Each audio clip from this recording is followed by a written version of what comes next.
Señor, gracias por tu palabra, por este día y la oportunidad de venir ante tu presencia, ante tu consejo, a recibir de ti, Señor, lo que tú quieras hablarnos, que de acuerdo a tu misericordia y a tu voluntad, el día de hoy, habiendo entendido lo que tú quieres decirnos, podamos ponerlo por obra y así glorificar tu nombre. Te pedimos esto, Señor, por Cristo nuestro Salvador. Amén. Lucas capítulo 2, ya terminamos el capítulo 1, que fue un capítulo largo. La semana pasada estuvo aquí Felipe. Si tú no has escuchado la enseñanza que dio Felipe la semana pasada, te ruego que la escuches. Estuvo muy bonita, muy clara. Y hoy vamos a retomar el capítulo 2, que es donde por lógica nos corresponde continuar. En el capítulo 1 habíamos visto sobre todo de Juan el Bautista, cómo Juan el Bautista, el nacimiento milagroso, la anunciación del ángel a sus padres, y la semana pasada vimos cómo Zacarías, el papá de Juan el Bautista, hace una oración muy poética de gratitud a Dios por lo que Dios está haciendo. También vimos en el capítulo 1 cuando el ángel Gabriel viene a María y le dice que ella va a quedar embarazada de una manera milagrosa, porque ella no está casada ni tiene ningún tipo de relación con ningún hombre, pero Dios va a hacer esto. Y el día de hoy, capítulo 2, vamos a continuar esa historia. Dice: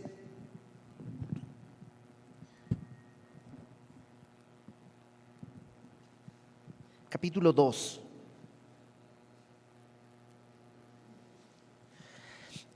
Aconteció en aquellos días que se promulgó un edicto de parte de Augusto César, que todo el mundo fuese empadronado. Este primer censo se hizo siendo Cirenio gobernador de Siria. ¿Qué es lo que pasa? Lucas nos pone en un momento de la historia específico. No es algo fantasioso como había una vez o en un reino muy lejano, sino que sabemos, o sea, Augusto César, en realidad su nombre original, cuando se llamaba él Cayo Octavio, que era sobrino y nieto del gran Julio César, al que conocemos en las películas y en Asterix y en todos estos. Este Cayo Octavio fue elegido por Julio César. Antes de morir, en su testamento había designado que él fuese el emperador. Ya no estábamos en la República Romana, sino ya habíamos pasado al Imperio Romano, en que ya el emperador concentra pues todo el poder. Y este Cayo Octavio se cambia el nombre cuando es elegido. Se cambia el nombre a Cayo Julio César Octavio, es decir, adopta el nombre del antecesor. Ahora es Cayo Julio César Octavio. Y en el año 27 de nuestra era, cuando ya más adelante ya está gobernando, le van a conceder el título de Augusto. Augusto quiere decir majestuoso o sublime. Entonces, ¿qué estamos viendo? Es un hombre, es una persona tal como tú y yo, pero es un hombre muy poderoso. Él, en su lugar, ahí en Roma, está muy lejos del lugar donde estamos estudiando, que esto es en zonas de Tierra Santa. Él desde allá dice: quiero un censo de todo mi reino, que básicamente era toda Europa, casi todo el mundo conocido. ¿Y por qué quiere hacer este censo? Pues porque en aquella época se cobraba impuestos, y para saber cuánta gente había y cuánto cobrar tenían que hacer este censo. Entonces hay un interés económico. Y él dice: quiero un censo, y este censo se tiene que llevar a cabo. Qué interesante, ¿no? El poder que puede llegar a tener un hombre que no es más fuerte que los demás, no es necesariamente más inteligente que los demás, es una persona, pero por alguna razón tiene mucho poder, tanto como para poner de cabeza a todo el reino, a todo el imperio. Y él dice que hizo este edicto, que todo el mundo fuese empadronado. Lo interesante es que por muy augusto que sea, por muy venerado y sublime que sea, sobre él hay uno mayor. Porque piensa, José y María viven en Galilea, Si tú recuerdas el mapa de Tierra Santa que cuando estudiamos Hechos hace algunos años, arriba está el mar de Galilea, que es como una laguna que tiene de hecho medio la forma de una mano así. Y luego hay un río que corre casi de forma vertical, que es el río Jordán, y desemboca en el Mar Muerto. Y ahí a la altura del Mar Muerto está Jerusalén. Bueno, la profecía decía que el Mesías tenía que nacer en Belén. Eso está al ladito de Jerusalén. Pero José y María viven en Galilea, al norte. ¿Cómo van a tener que moverse? Bueno, Dios toma a Augusto César, que ante los ojos de los hombres es el hombre más poderoso, pero ante los ojos de Dios sigue siendo alguien que él puede usar para su propósito. Y toma a Augusto César, y Augusto César hace un edicto: todo el mundo tiene que ser empadronado en el lugar donde nació. Y dice en el verso 3: e iban todos para ser empadronados, cada uno a su ciudad.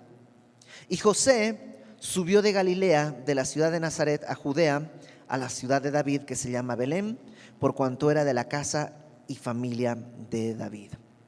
José dice subió de Galilea, pero ¿por qué dice subió si está aquí arriba? Subió para abajo, ¿no? Hacia el sur. ¿Por qué subió hacia el sur? Bueno, en la Biblia, siempre que se habla de Jerusalén y sus alrededores, se habla que subió. En un sentido geográfico, Jerusalén está en un monte, pero en un sentido espiritual es la ciudad de Dios. Y Belén, que es donde va a ir, Belén quiere decir la casa de pan, casa de pan.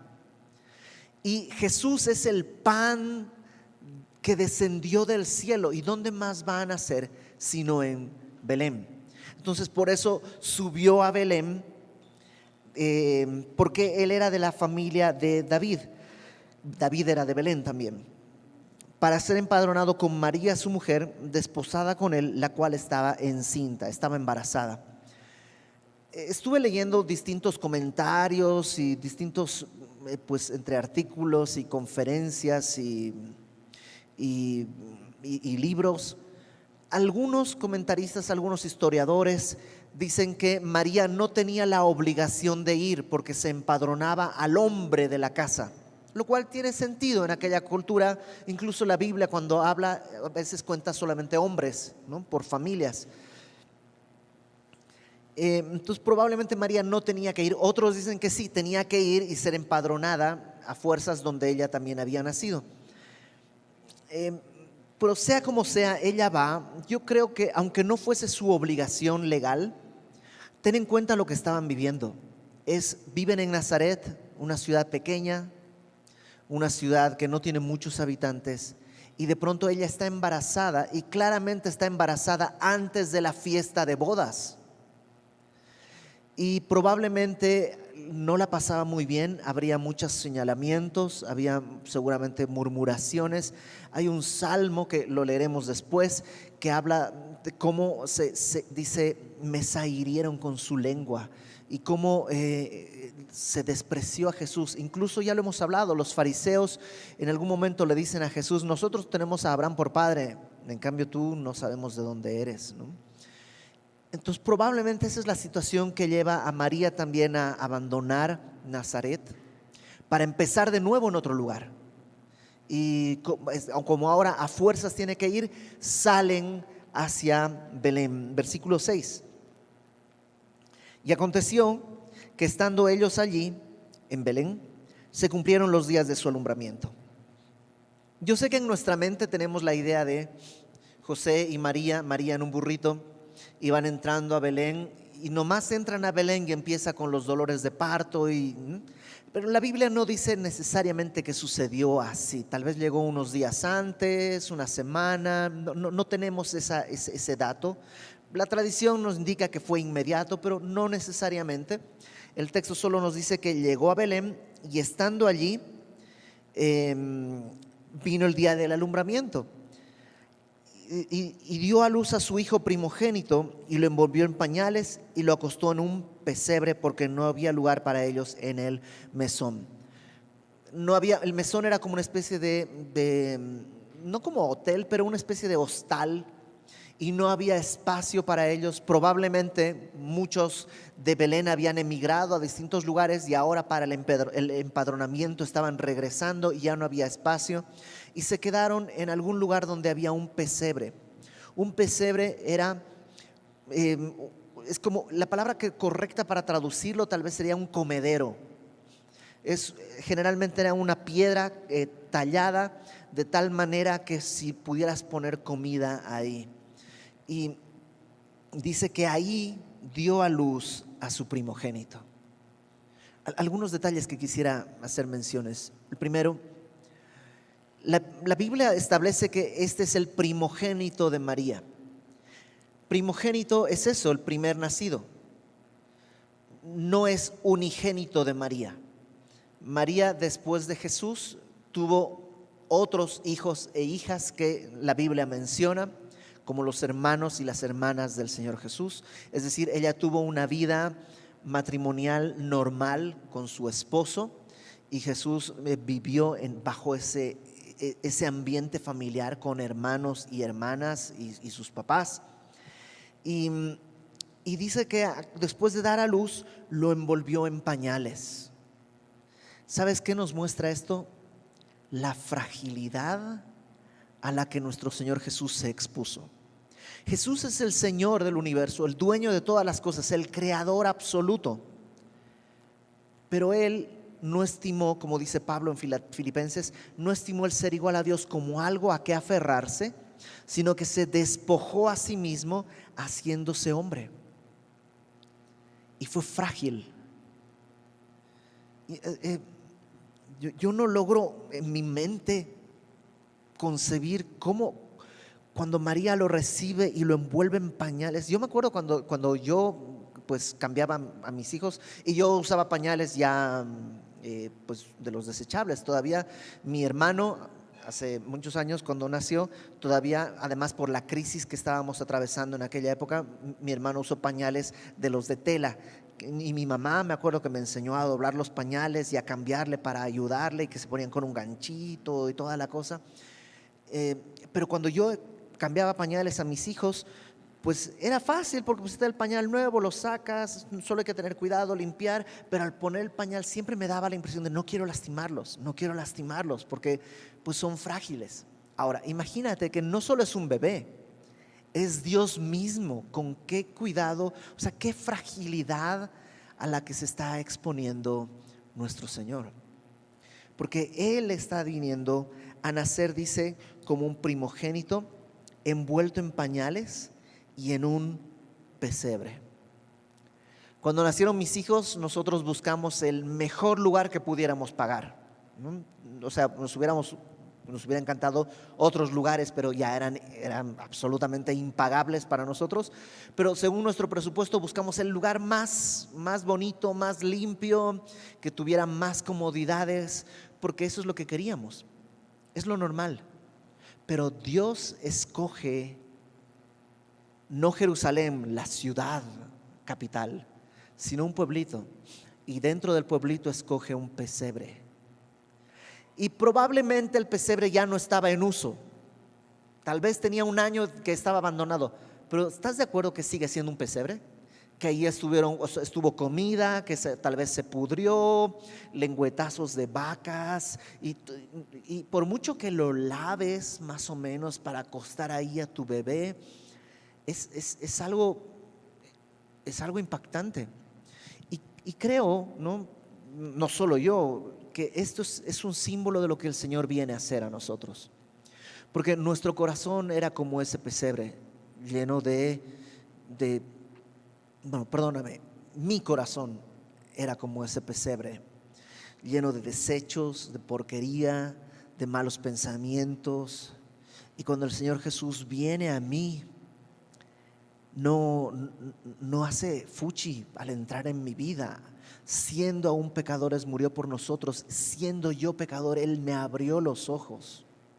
Me recuerda al padre del hijo pródigo, que está esperando que venga el hijo, evidentemente, porque el hijo lo ve acercarse y a lo lejos lo ve.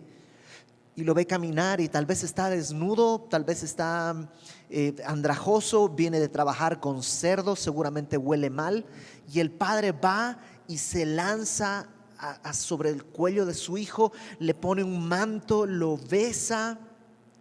No le dice: qué bueno que regresaste, en verdad me da gusto que hayas regresado, ve a bañarte y luego hablamos. No, lo abraza así, y así nos recibió el Señor. Así nos recibió el Señor. Él nació en nuestro corazón en el día que le entregamos nuestra vida, como en este pesebre. Y dice: porque no había lugar para ellos en el mesón. Y sí, en mi vida no había lugar para el Señor. Yo viví muchos años sin darle al Señor ni un minuto, sin querer, no había lugar para Él, para nada. Dios tuvo misericordia de mí. Verso 8. Había pastores en la misma región, es decir, no estaban ahí afuera, estaban seguramente fuera de la ciudad, en algunas laderas vecinas. Había pastores que velaban y guardaban las vigilias de la noche sobre su rebaño. Nosotros celebramos Navidad en diciembre por una tradición, pero no necesariamente esto ocurrió en Navidad, no se sabe. Hay muchas fechas de la Biblia que Dios las establece y dice: esto sucedió en tal día, pero el nacimiento Dios no lo quiso poner como una fecha, probablemente para que no nos hagamos bolas con eso, sino que no importa. Algunos dicen es en diciembre, es invierno y en esa zona hace mucho frío, no habría pastores en el campo porque es muy frío. Otros dicen que sí. Hay muchas teorías. La verdad es que no importa. Cuando nosotros celebramos Navidad, que celebramos con nuestros hijos, lo que hacemos es recordar un hecho, no una fecha. Si tú quieres celebrar Navidad en julio, pues por mí no hay problema, realmente no hay problema.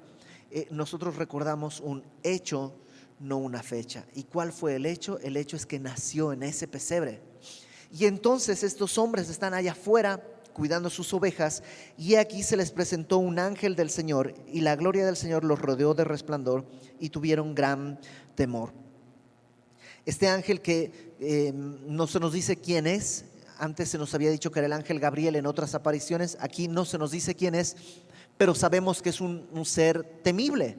No es este gordito de rubio, de ojos, de cabello rizado que sale en las películas o en los cuadros, porque si los pastores vieran a ese bebé, más bien le dirían: no te preocupes, niñito, nosotros te cuidamos acá.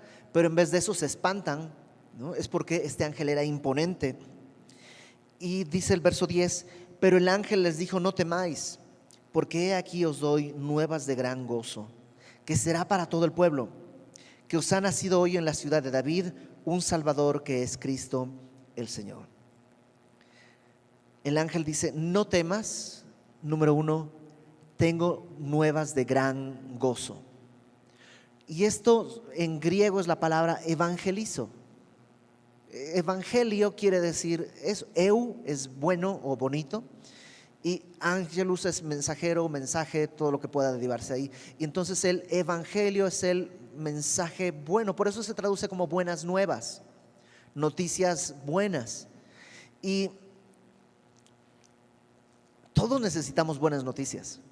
Imagínate, ellos son pastores, o sea, no son de la realeza, son pastores. Además son de Israel, una nación que está subyugada por Roma. Entonces, buenas noticias son necesarias, pero no les dice: les ha nacido un gran líder político, sino dice: un Salvador. El día de hoy nosotros en México y en Latinoamérica podemos quejarnos de que todas nuestras autoridades desde el inicio siempre han sido corruptas, y a todo nivel. Y podemos quejarnos de que el problema es que en Latinoamérica tenemos un problema de educación severo, y también tenemos un problema de salud pública. ¿Y sabes qué? Puede que tengamos razón. todo eso es cierto. Y sí, tal vez todas las autoridades han sido corruptas. Y sí, tenemos un problema de educación. Y sí, tenemos un problema de salud que se arrastra desde que el tiempo es tiempo. Sí, sí, sí, sí, sí, sí. Pero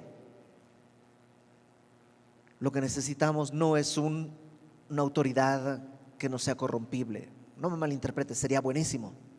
Lo que necesitamos no es un buen sistema educativo. No estoy diciendo que no sería bueno. Lo que necesitamos es un Salvador. Esa es la principal necesidad de México, de Latinoamérica, de cada uno de nosotros. Y Dios, eso fue lo que proveyó.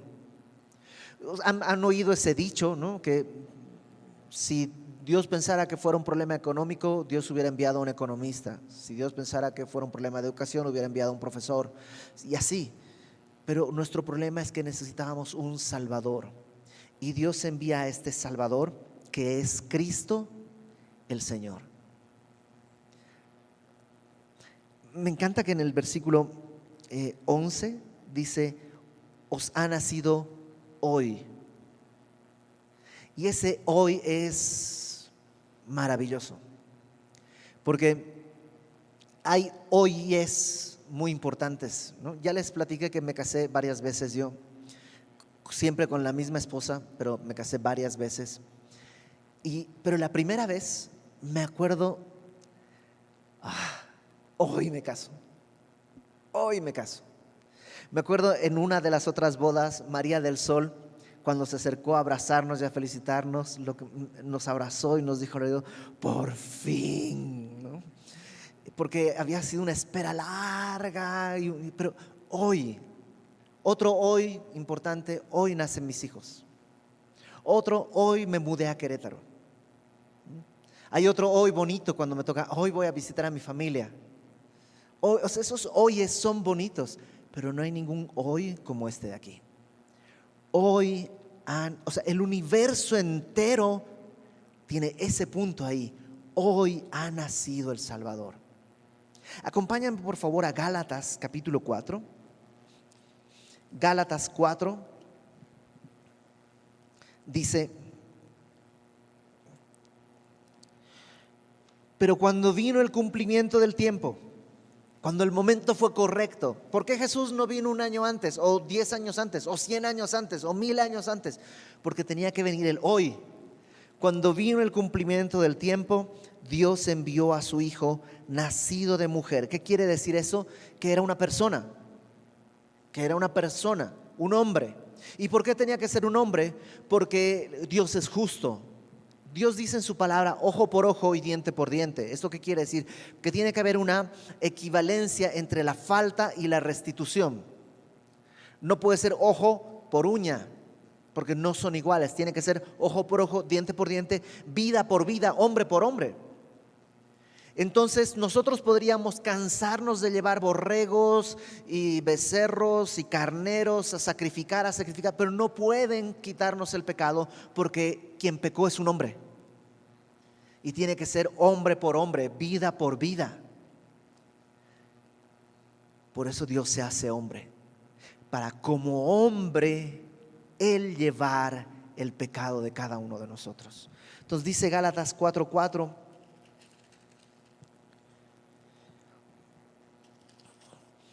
pero cuando vino el cumplimiento del tiempo, Dios envió a su Hijo, nacido de mujer y nacido bajo la ley. ¿Por qué? Porque tenía que cumplir la ley para poder redimirnos.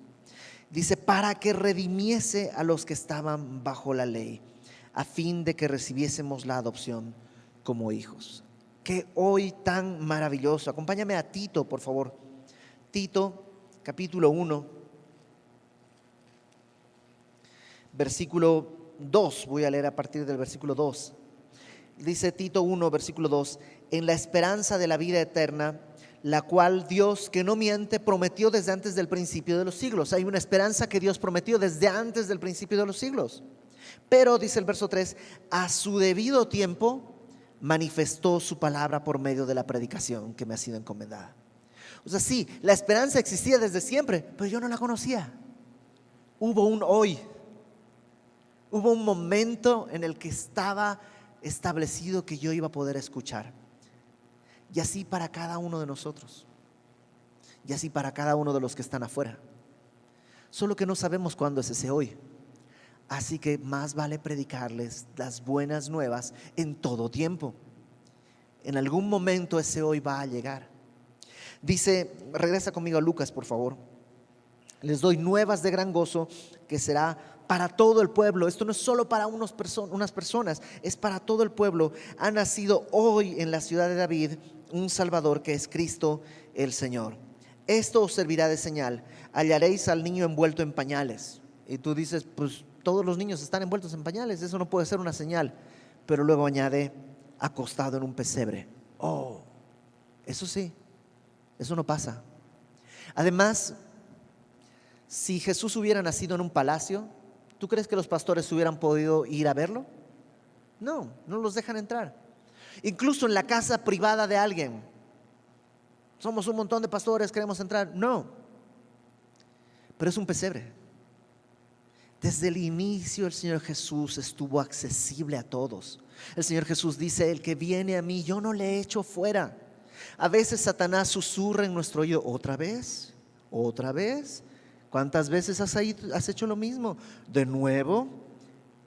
Y nos hace creer que el Señor Jesús no nos va a recibir una vez más. Pero el Señor Jesús dijo, el que viene a mí, yo no le echo fuera. Desde el principio era accesible el Señor a nosotros. Ahora está ahí, está en un pesebre, verso 13, y repentinamente apareció con el ángel una multitud de las huestes celestiales que alababan a Dios y decían, gloria a Dios en las alturas y en la tierra paz, buena voluntad para con los hombres. Después de este ángel que ya era impactante, que les está hablando, de pronto aparecen huestes. Huestes quiere decir ejércitos. Entonces, ¿cuántos eran? No sé, un montón. ¿Cómo podrías decir un ejército? ¿3 te parece un ejército? No. 5, 10, 100, 1000. ¿Cuánto será que había un ejército de ángeles? Otra vez en nuestra mente aparece como cantando, ¿sí o no? En tu mente aparece gloria a Dios en las alturas y en la tierra paz a los hombres, ¿no?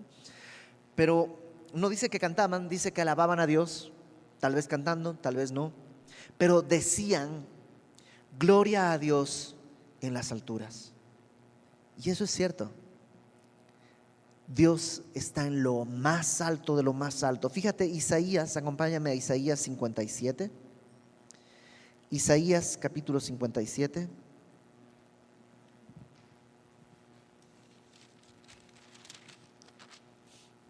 Isaías 57, 15 dice, porque así dijo el alto y sublime, el que habita la eternidad y cuyo nombre es el Santo. Fíjate lo que dice, yo habito en la altura y la santidad. O sea, sí, gloria a Dios en las alturas, claro, Él es el Santo, el más grande, Él está en las alturas. Por supuesto, el mundo es mucho más pequeño que Él, está en lo más grande. Pero, ¿qué dice después? Y con el quebrantado y humilde de espíritu. O sea, sí, Él está en las alturas, pero también está en el pesebre, ahí al alcance de todos, donde nadie puede sentirse intimidado. ¿Has entrado a algún lugar tan lujoso que te da hasta cosita entrar? ¿No? Yo con mis zapatitos de 150 pesos, como que en este palacio,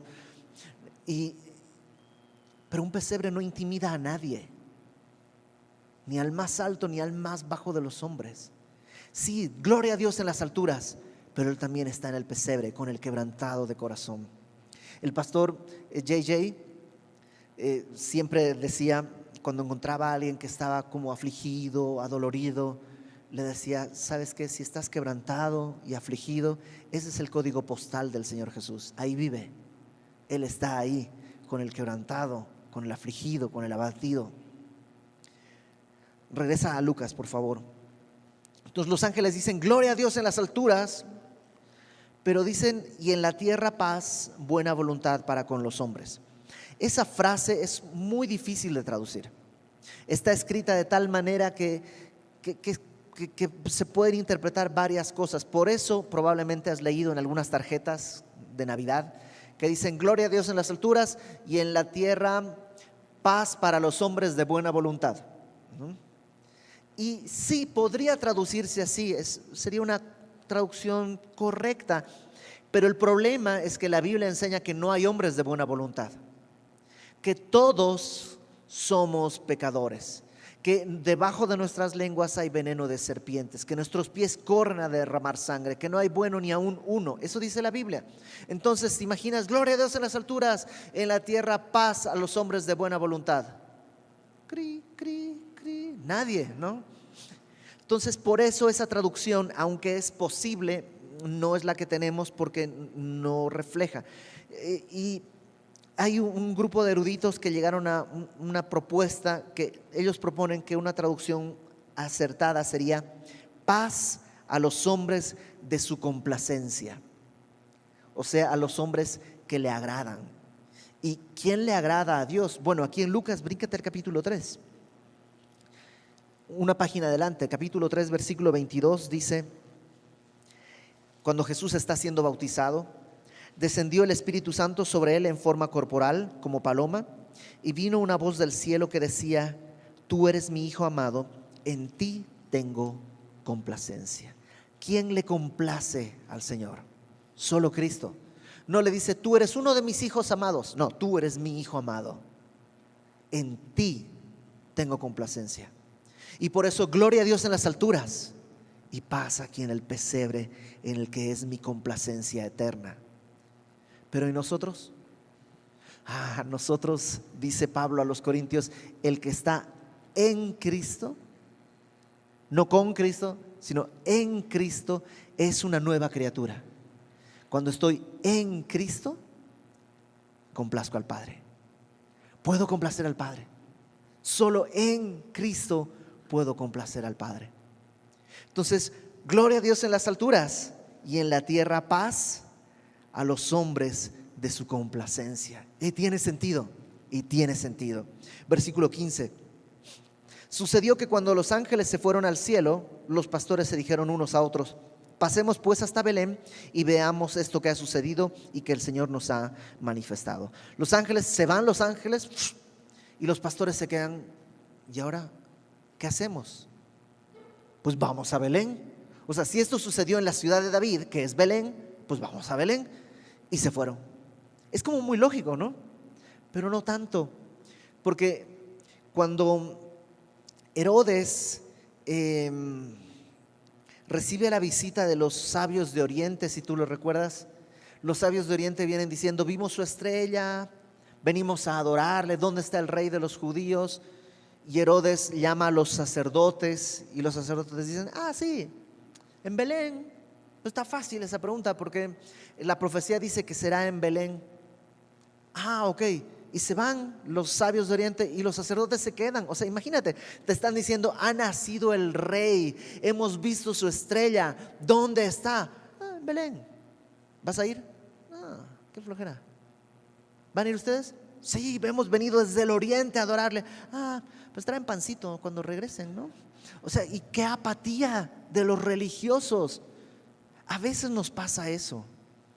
Dios nos habla y nosotros asentimos: sí, Señor, tienes razón. Pero no nos damos cuenta que nos está hablando a nosotros. Los ángeles no le dijeron: vayan. Pero no era lo lógico.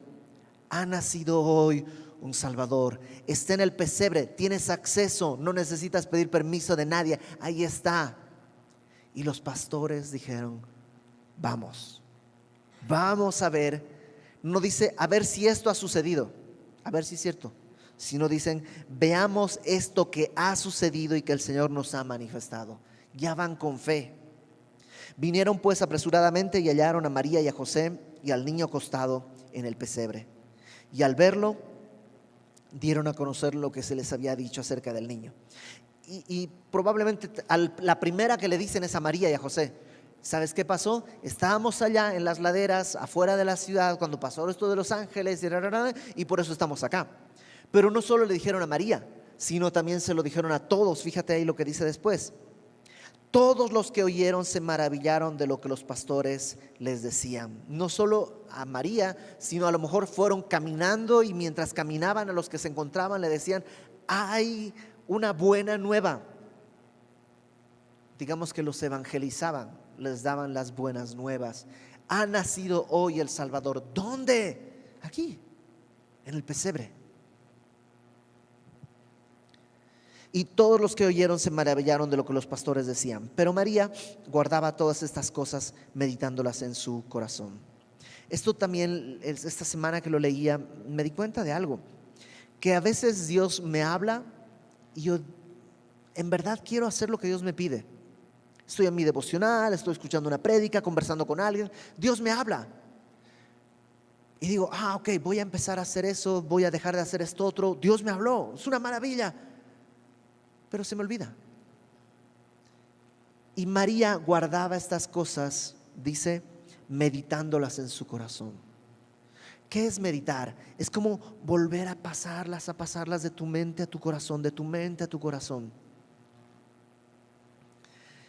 A menudo me encuentro con situaciones difíciles y la neta, les comentaba hace unas semanas que todo lo que son trámites me da miedo, porque siempre algo sale mal, siempre algo sale mal.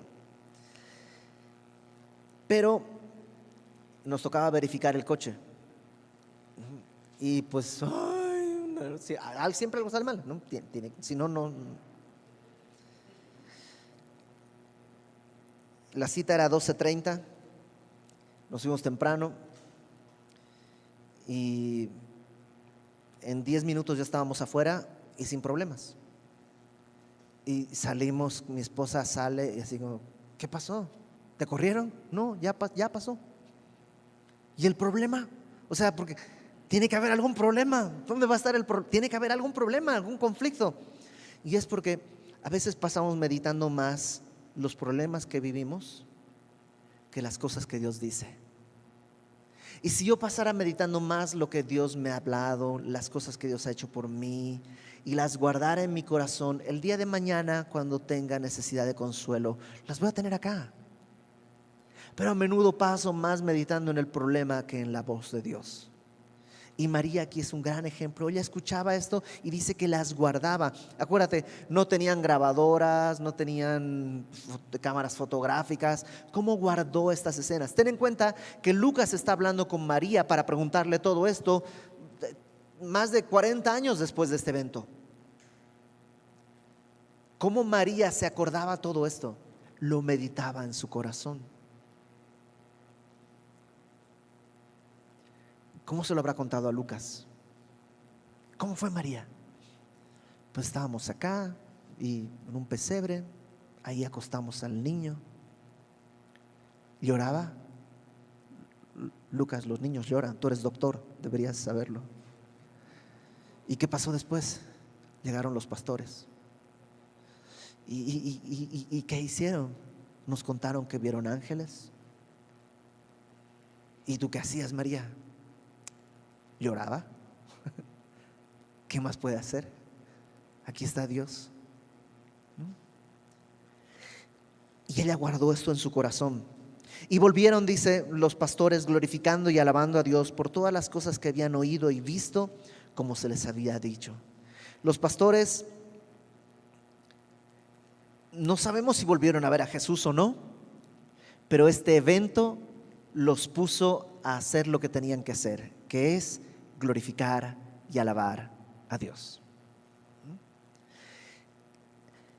Vamos a continuar la próxima semana, pero déjame compartirte algunas cosas que creo que sería bueno meditar en la semana.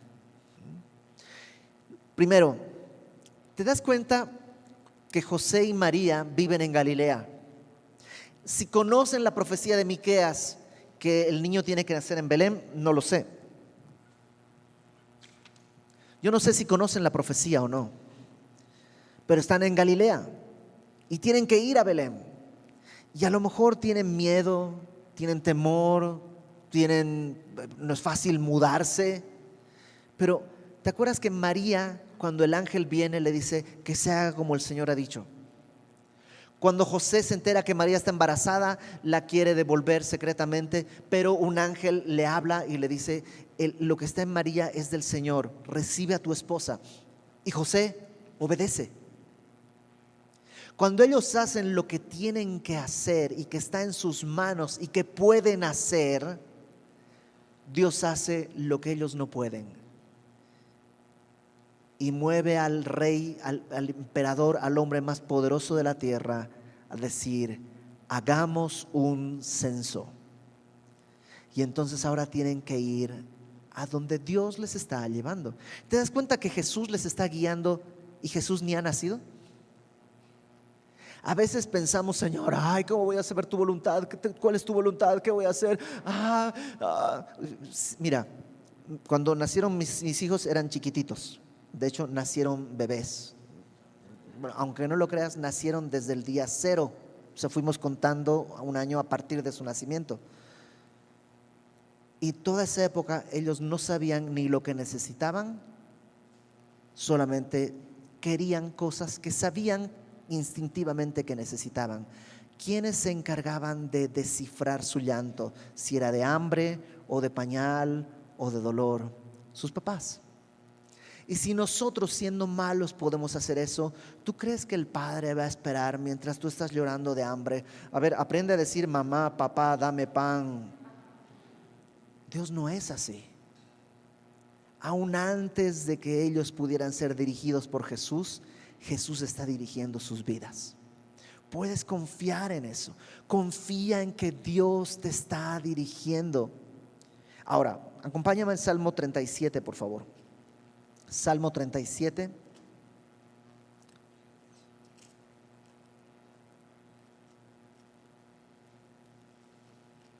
Dice en el verso 4, Salmo 37, 4.